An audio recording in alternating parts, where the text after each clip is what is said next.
Hello दोस्तों, नमस्कार। स्वागत है हमारे YouTube channel Whole Study Point में। दोस्तों, इस वीडियो के माध्यम से देखा जाएगा एमएड प्रवेश परीक्षा से संबंधित सामान्य अध्ययन के प्रैक्टिस सेट 7 को।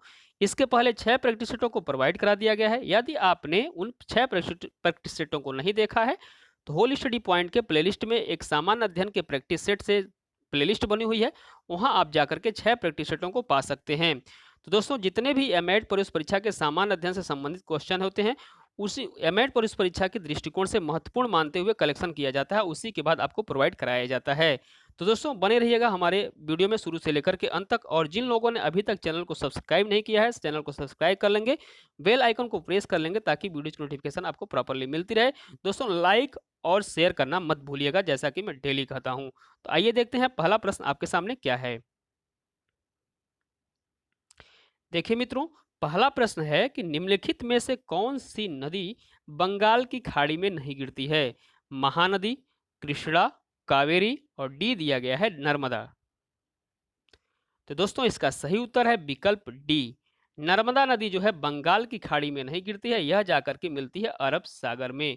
तो अरब सागर में मिलने वाली कुछ नदियों के नाम मैं बता देता हूँ। नर्मदा नदी, ताप्ती नदी, माही नदी, लूनी नदी, साबरमती नदी, ये प्रमुख नदियां हैं जो कि अरब सागर में जाकर मिलती हैं। जबकि महानदी, कृष्णा और कावेरी नदियां जो हैं ये जाकर के बंगाल की खाड़ी में मिलती हैं। तो आइए देखते हैं सेकेंड क्वेश्चन आपके सामने क्या है। अरावली पहाड़ियों की श्रृंखला की सबसे ऊंची चोटी निम्नलिखित में से कौन सी है? गुरु शिखर, धूपगढ़, पंचमढ़ी और डी है अनामुडी। तो दोस्तों, इसका सही उत्तर है विकल्प ए। गुरु शिखर जो है अरावली पहाड़ियों की श्रृंखला की सबसे ऊंची चोटी गुरु शिखर है। तो याद रखिएगा, इंपॉर्टेंट है दोस्तों। नेक्स्ट क्वेश्चन देखेंगे। बुसान बंदरगाह कहाँ स्थित है? उत्तरी कोरिया, दक्षिणी कोरिया, चीन, जापान। तो दोस्तों, बुसान बंदरगाह स्थित है दक्षिणी कोरिया में। याद रखिएगा, इंपॉर्टेंट है दोस्तों। दक्षिणी कोरिया में जो है बुसान बंदरगाह स्थित है। नेक्स्ट क्वेश्चन देखेंगे। निम्नलिखित में से किस देश से होकर कर्क रेखा नहीं गुजरती है?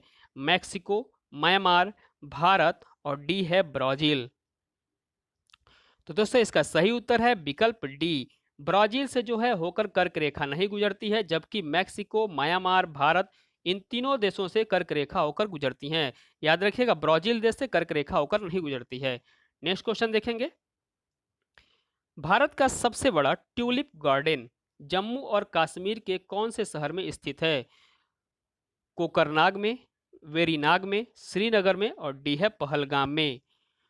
तो दोस्तों, भारत का सबसे बड़ा ट्यूलिप गार्डन जम्मू कश्मीर में स्थित है और जम्मू कश्मीर के श्रीनगर में। याद रखिएगा, श्रीनगर में जो है भारत का सबसे बड़ा ट्यूलिप गार्डन स्थित है। वेरी वेरी इंपॉर्टेंट क्वेश्चन है दोस्तों। नेक्स्ट क्वेश्चन देखेंगे। माउंट गिरनार गुजरात के कौन से जिले में स्थित है?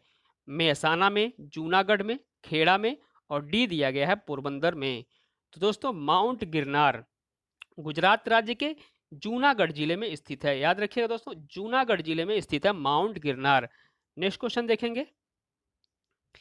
फरक्का जल सहभाजन संधि कौन से देश के बीच में है? भारत और पाकिस्तान, भारत और नेपाल, सी है भारत और चीन और डी विकल्प दिया गया है भारत और बांग्लादेश। तो दोस्तों, फरक्का जल सहभाजन संधि जो हुई थी वह हुई थी भारत तथा बांग्लादेश के बीच में। विकल्प आपका डी सही उत्तर है। नेक्स्ट क्वेश्चन देखेंगे। निम्नलिखित में से कहाँ नाभिकीय ऊर्जा संयंत्र नहीं है? नरोरा, कुदनकुलम, कैगा और डी है रामपुरा अगुचा।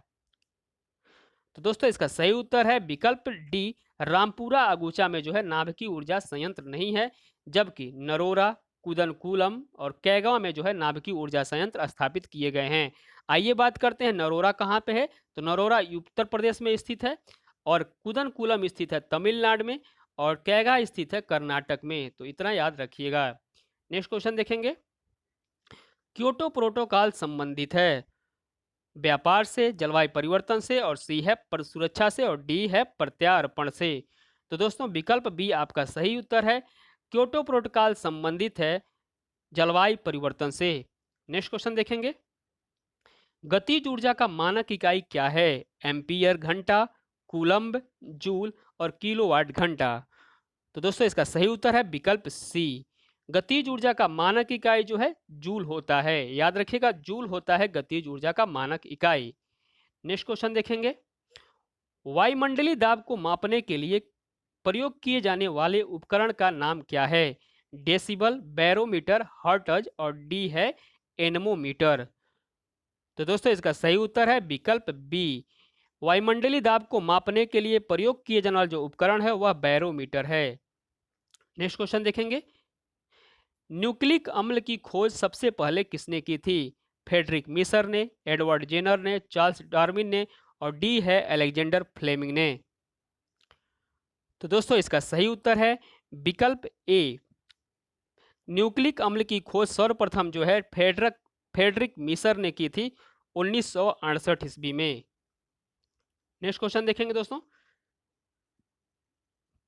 निम्नलिखित में से कौन पारिस्थितिकी तंत्र का जैविक घटक नहीं है? जीव, प्रकाश, जल, मिट्टी।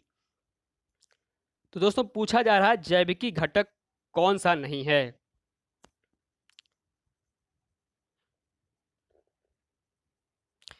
देखिए दोस्तों, मैं क्वेश्चन को फिर से रिपीट करता हूं, निम्नलिखित में से कौन पारिस्थितिकी तंत्र का अजैविक घटक नहीं है?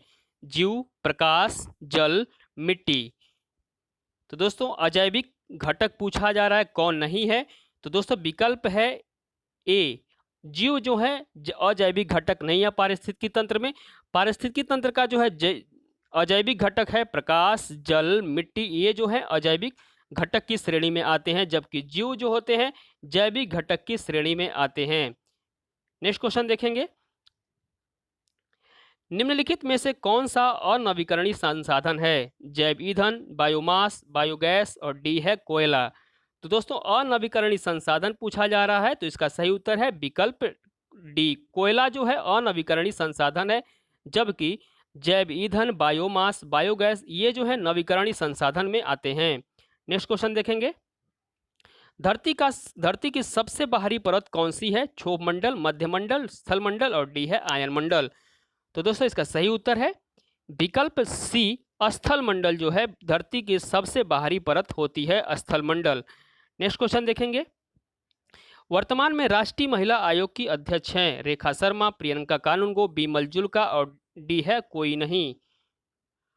तो दोस्तों इसका सही उत्तर है विकल्प ए। रेखा शर्मा जो है वर्तमान में राष्ट्रीय महिला आयोग की अध्यक्ष हैं। बात करेंगे विकल्प बी की प्रियंका कानूनगो। प्रियंका कानूनगो जो हैं वर्तमान में राष्ट्रीय बाल अधिकार संरक्षण आयोग की अध्यक्ष हैं। और बीमल जुल्का की बात करेंगे तो बीमल जुल्का जो है वर्तमान में मुख्य सूचना आयुक्त हैं। तो याद रखिएगा दोस्तों। नेक्स्ट क्वेश्चन की तरफ बढ़ेंगे, वर्तमान में भारत में उच्च न्यायालयों की संख्या कितनी है? 23, 24, 25, 26। तो मित्रों वर्तमान में जो है भारत में उच्च न्यायालयों की संख्या हो गई है 25। कितनी हो गई है? 25। और 25वां उच्च न्यायालय जो है तेलंगाना राज्य में स्थित है। याद रखिएगा। नेक्स्ट क्वेश्चन देखेंगे, मिस वर्ल्ड 2019 टोनी एनसी का संबंध कौन से देश से है?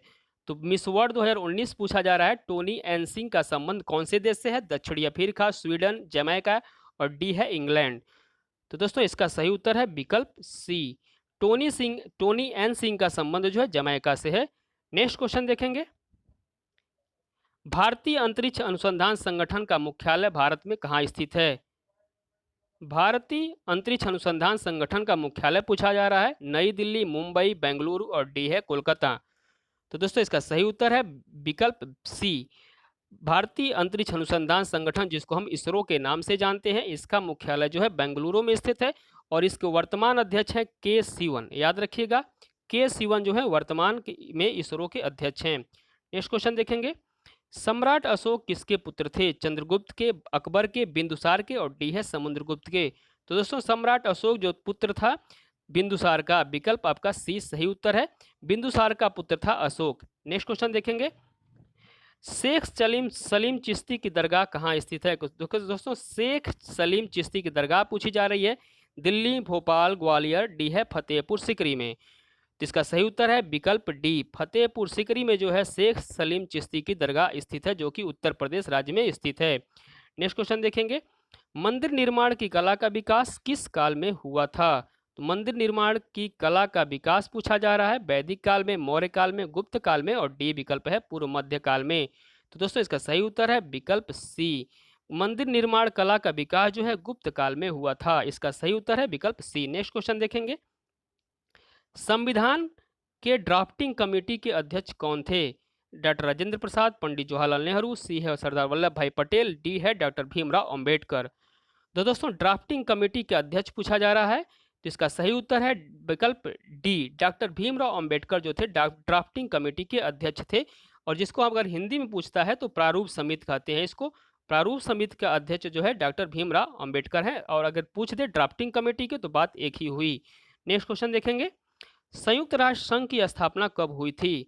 24 अक्टूबर 1944, 23 अक्टूबर 1944, 24 अक्टूबर 1945 और डी दिया गया है 23 अक्टूबर 1945। तो दोस्तों संयुक्त राष्ट्र संघ की स्थापना हुई थी 24 अक्टूबर 1945 में। विकल्प आपका सी सही उत्तर है। नेक्स्ट क्वेश्चन देखेंगे दोस्तों, तेंदुलकर समिति ने किससे गरीबी निर्धारण हेतु आधार माना है? कास्ट ऑफ लिविंग को, कास्ट ऑफ डेमोक्रेसी को, कॉस्ट ऑफ हैप्पीनेस को और डी है इनमें से कोई नहीं। तो दोस्तों इसका सही उत्तर है विकल्प बी, सॉरी दोस्तों इसका सही उत्तर है विकल्प ए।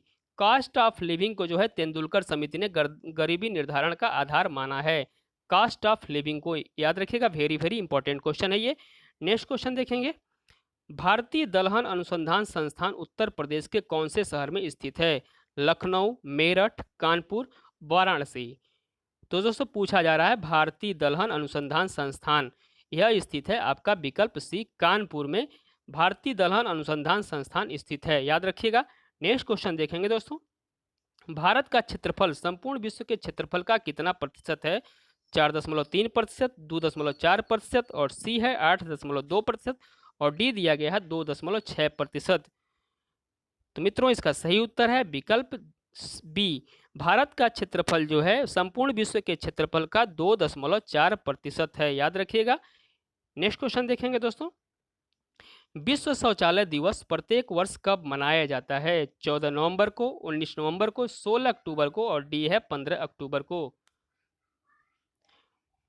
तो दोस्तों इसका सही उत्तर है विकल्प बी, 19 नवंबर को जो है विश्व शौचालय दिवस मनाया जाता है प्रत्येक वर्ष, याद रखिएगा 19 नवंबर विश्व शौचालय दिवस।